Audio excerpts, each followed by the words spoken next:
Hey y'all, it's Nathan and Clara. Thanks for joining us. We wanted to share with you what's happened and going on in our lives over this past week. So let's jump on in.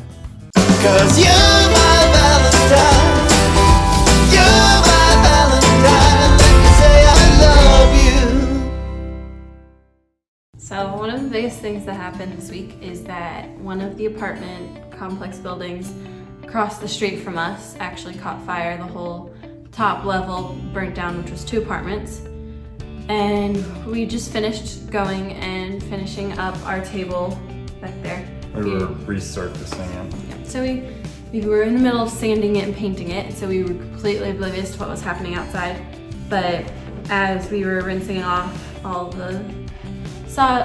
the dust from it, I happened to look outside the window and I saw all these flashing lights, and I was like, something happened, because there's not this many flashing lights. And so I just kind of hollered at Nathan, just like, there's a lot of lights, like something happened. He's like, what do you mean there's a lot of lights? I'm like, flashing lights, bad lights, like something happened. So we stuck And on so our shoes we and put ran out on there. some posts at 11:30 at night. It was really cold at this point, and so Believe it or we not, had to Tennessee's cold right now, just a heads up. It's like, I don't know. it dropped down to 39 degrees last night. Something like that.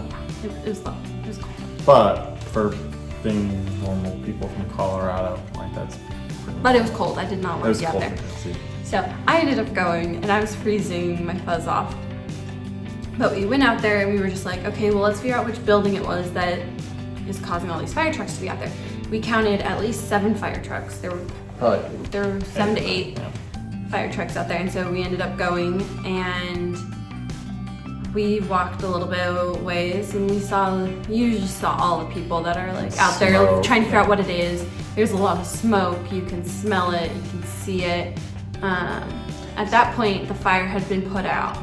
She was pretty much ready to head in. I think Yeah. it was just cold, and we'd kind of already gone out for our adventure little scene, I guess you call it, for the So it was night. like, I saw it and I was good to go. I was like, we I'm gotta good, let's find go. out what in the world's happening. Like, we don't really, I mean, you can see a fire, but like, what actually happened? And so, as we walked back, I noticed some people standing on the edge of a parking lot area, and I was just like, hey, I'll be friendly. And so, there was a lady there, and I just simply asked her, I said, hey, what's going on? And she started to share that was her apartment, and how she was sleeping, and all of a sudden she woke up with smoke everywhere, She couldn't and see she couldn't see anything, and it terrified her. She showed us her hands, and they were like all black from the smoke. And so She said that she barely made it out of there.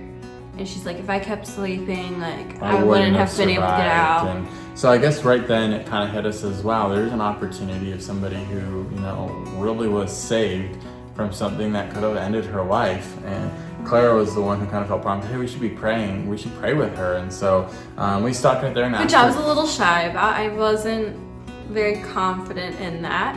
Right. I'm working on it. So I was just like, I whispered over to him. I was like, can we pray with her?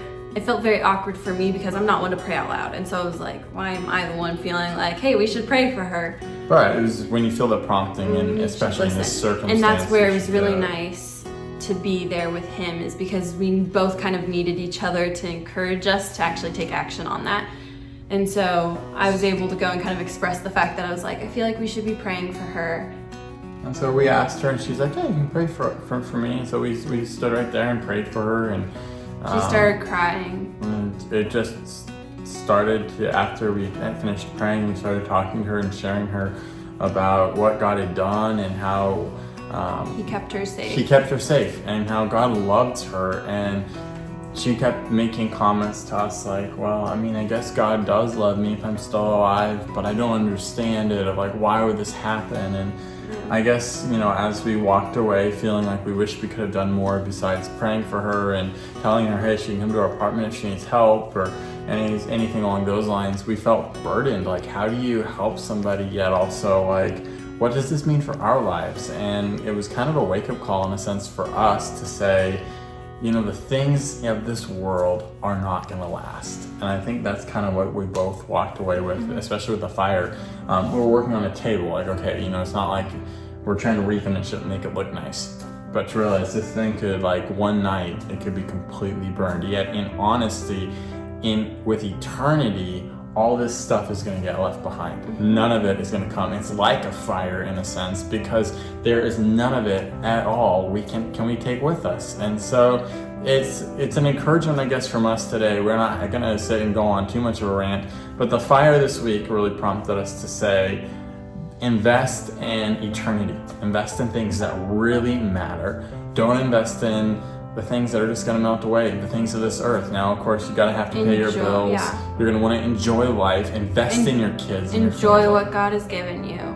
He allowed us to get a table, and it was a fun project for us to do, but not saying like, this table is everything, we just redid the table and now it's gone, but saying, does the table really matter? No. Could we invest that time that we put into the table into somebody else's life? Could we build a friendship? Could we talk to the neighbor that's crying? Could we go around to our neighborhood and knock on the door and bake cookies for everybody and say, hey, we're the Johnsons, we wanted to give you these because, we're here, and if you ever have questions, come talk to us.